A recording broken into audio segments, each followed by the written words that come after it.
Obrigado, Sr. Presidente.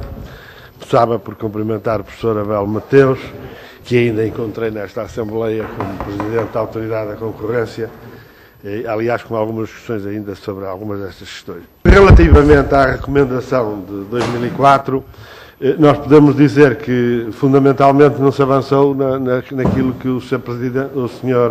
Professor tinha recomendado em termos de alterações estruturais nos transportes e na logística, porque as outras duas questões, painéis e regulamentação de novos postos nos hipermercados, julgo que isso que avançou, em algumas coisas temos uma opinião contrária. Mas, sobretudo, não foi constituída uma comissão que o Sr. Presidente, o Sr. Professor, recomendava exatamente para a análise destas questões. Entretanto, as coisas foram andando, até se veio a verificar aquele período de subida, tal como temos hoje outro período de subida exponencial do preço do bruto, com consequências depois nos combustíveis que são conhecidas. Foram aparecendo diversos estudos. Em 2010, portanto há cerca de um ano, apareceu um estudo encomendado pela Galp, realizado pelo Augusto Mateus. Eu não, penso que o Sr. Professor conhece o estudo de Augusto Mateus, portanto, encomendado pela Galp. Esse estudo faz uma análise, do meu ponto de vista, sistemática, muito bem sistematizada, dos principais questões que estão colocadas, mas conclui, em geral, digamos assim, em sentido contrário ao que o Sr. Professor nos vai avançando.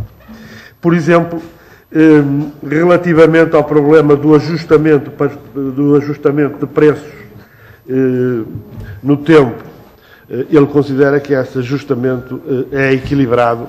Ele refere-se a um período de 2007 a 2009.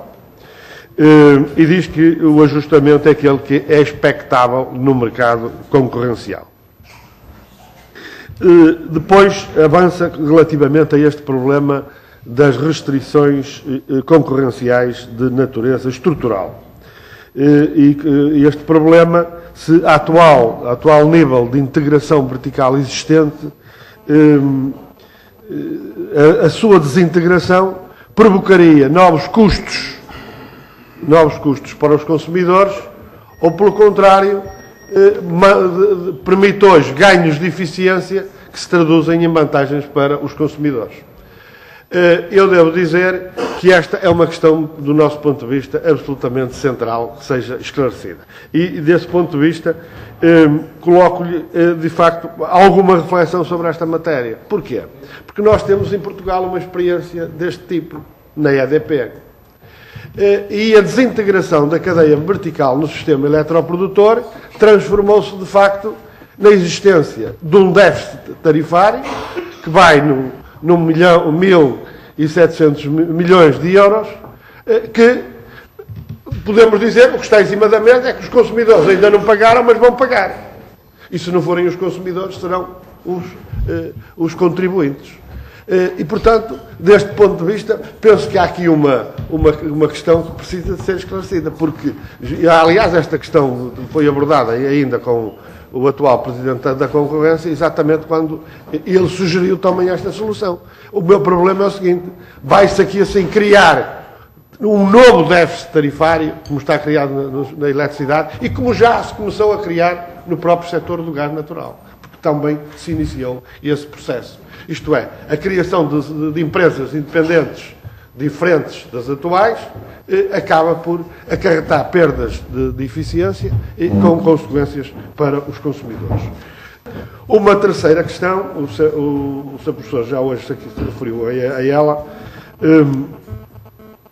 mas que, do meu ponto de vista, também necessita de alguma abordagem aprofundada, é de facto porque é que não funciona o mercado da importação. Esta questão, podemos dizer que o professor, o atual Presidente da Autoridade da Concorrência, não foi capaz de nos esclarecer aqui em sede das audições realizadas. Isto é, se há preços mais baratos lá fora, porque é que o mercado português não importa mais, até havendo, como diz o estudo do Augusto Mateus, capacidade de armazenagem para cerca de 40% do mercado interno, segundo este estudo do Augusto Mateus. Porque é que não se importa mais e que criam-se outras condições de concorrência, de pressão de concorrência sobre esta matéria.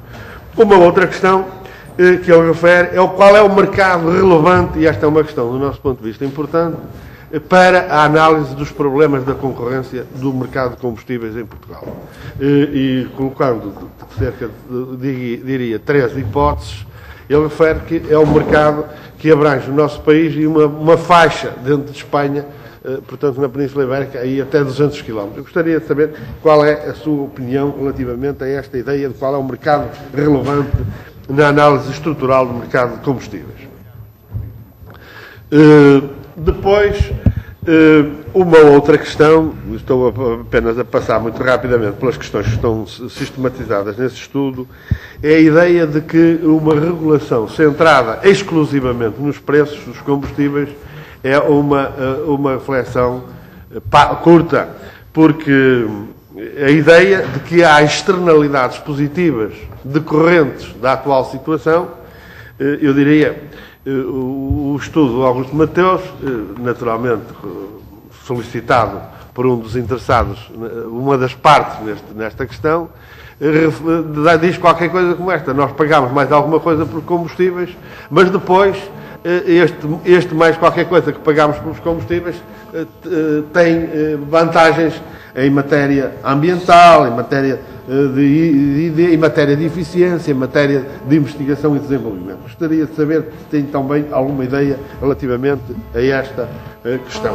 Sr. Professor Abel Mateus, gostaria de fazer alguma referência e ouvir a sua opinião relativamente ao problema dos índices Platts de Roterdão como valores de referência.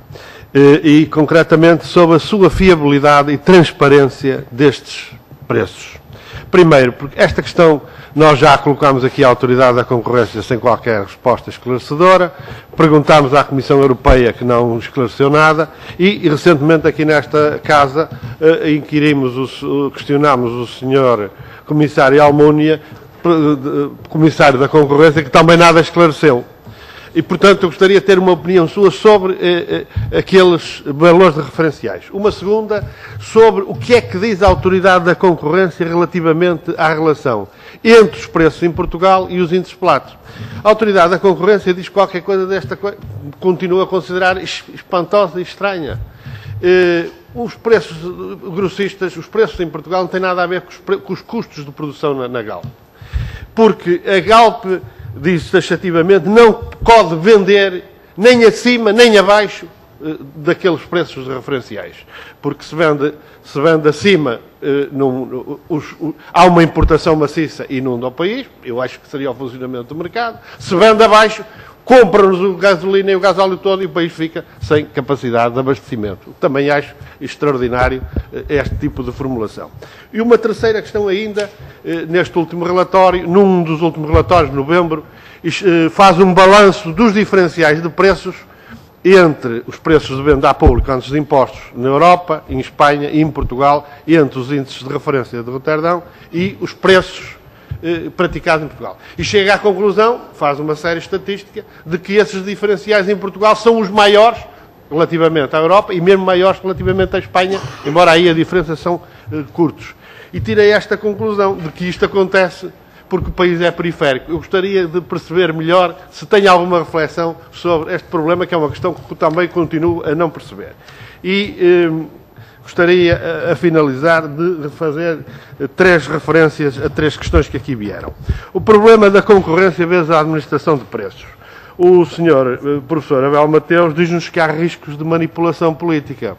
Eu digo que esta manipulação política é a contraposição à manipulação monopolística que existe neste momento. E o problema é que existem, de facto, estes 2 riscos. Mas o que é que para o país tem custado a manipulação monopolística ao longo destes anos? Muitas centenas de milhões de euros à economia e aos consumidores portugueses. E, portanto, eu julgo que há aqui uma avaliação de riscos que, naturalmente, cabe aos decisores políticos decidir, mas continuamos, de facto, a pensar que a manipulação política, com todos os possíveis riscos, custaria menos ao país. um problema do déficit tarifário, fez aí uma referência a esta questão, porque eu levantei, porque eu acho que o paralelismo com a EDP, neste caso, é muito importante.